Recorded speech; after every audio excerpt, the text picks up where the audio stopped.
Now, the National Assembly has directed the leader of Majority Party Kimani Ichung'wa to engage Treasury Cabinet Secretary to ensure the Constituency Development Fund is disbursed before the House proceeds for the long recess. Minority Party leader Opiyo Wandayi says the House runs a risk of missing the monies to disburse to needy students when schools open in January. The House is set to proceed on a long recess from 2nd December 2022 and resume regular sittings on 13th February 2023.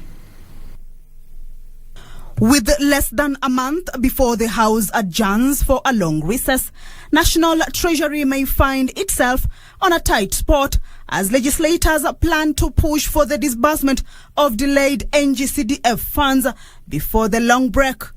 Going by past precedents, if this House adjourns for recess without a clear indication as to when disbursements of CDF will be made, we stand the risk of staying all the way up to the last quarter of this financial year without any single amount of money being disbursed.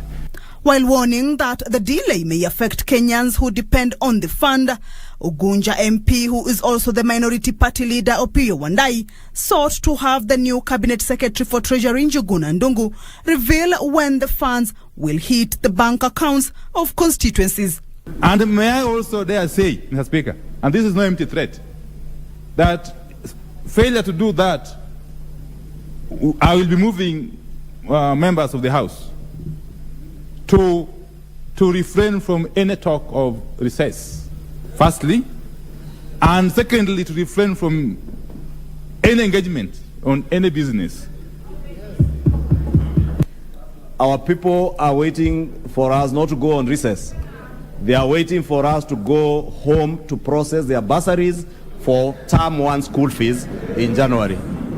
Majority Leader, I will give you an opportunity, perhaps together with the Chair of Budget and Finance, to engage the Cabinet Secretary for Treasury, and I'll give you an opportunity on Tuesday afternoon to make a formal statement out of that engagement.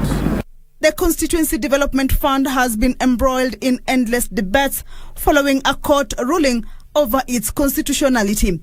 Defending the fund as having a great impact at the grassroots level, legislators are currently working on introducing a bill to entrench the CDF, among other proposed funds, into the Constitution.